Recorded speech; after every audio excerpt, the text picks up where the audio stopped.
نحمده ونصلي على رسوله الكريم أما بعد فأعوذ بالله من الشيطان الرجيم بسم الله الرحمن الرحيم والعصر إن الإنسان لفي خسر إلا الذين آمنوا وعملوا الصالحات وتواصوا بالحق وتواصوا بالصبر.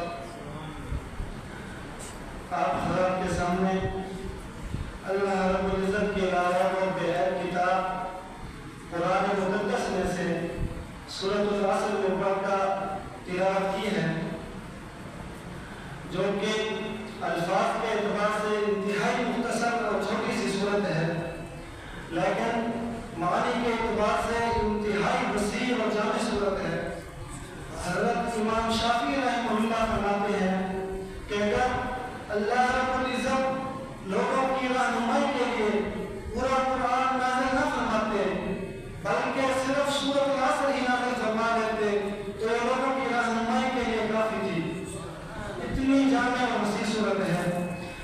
اللہ رب العزت نے سورۃ العصر کو قسم سے شروع فرمایا اور اس میں انسان کی کامیابی اور فلاح کے لیے 4 اٹل اصل اصول بیان فرمائے.